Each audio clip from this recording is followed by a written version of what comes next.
is the salat. And salat doesn't have a limit. It keeps going and going because your khushu can keep increasing and increasing. So even if we have all 5 consistently down, we're praying all of our sunnah, we're doing extra, we're trying to pray in jama'ah in the masjid, which has the reward of 27 times. 27 times in every step, or that little bit somebody drives towards the masjid, you can infer they are being elevated in degrees, they're being forgiven sins, and they're being given good deeds. So these are types of things that we should try to do and to bring into our lives. But let's say we've fallen off. What does Allah subhanahu wa ta'ala, He tells us about the prayer very specifically, حَافِظُوا عَلَى الصَّلَوَاتِ وَالصَّلَاةِ الْوُسْطَى وَقُومُوا لِلَّهِ قَانِتِينَ. That guard the prayer, literally protect it with your life, everything, guard it. Make it something sacrosanct, like I'm never going to miss this.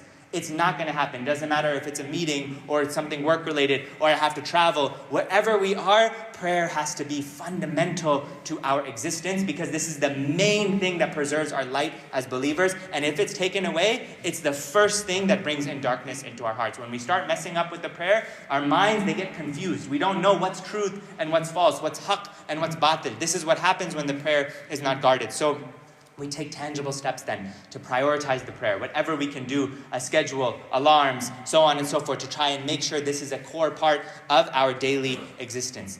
Number 2, and lastly, to elevate ourselves in the prayer. So if we have the basics down, we aspire to higher and to higher. If we're doing the basics, we aspire to more focus. If we're praying on time at home, we aspire to pray in jama'ah, and so on and so forth.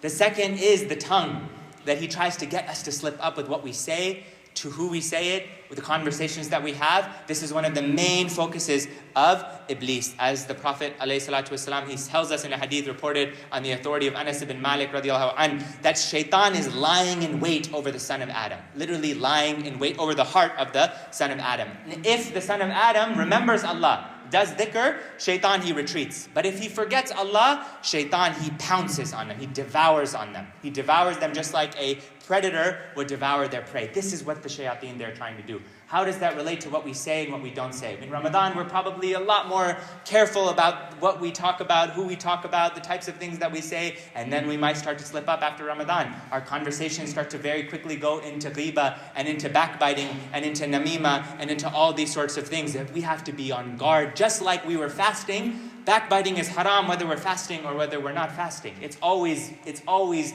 not right in the eyes of Allah to speak inappropriately about somebody, to speak vulgar curse words, and to whether we're saying them, we're mouthing them, all these things. This is not appreciated in the sight of Allah. It removes the light that the believer has been given and creates darkness in the heart. Just like one narration mentions, lying literally brings a stench that the angels, they run away from this stench.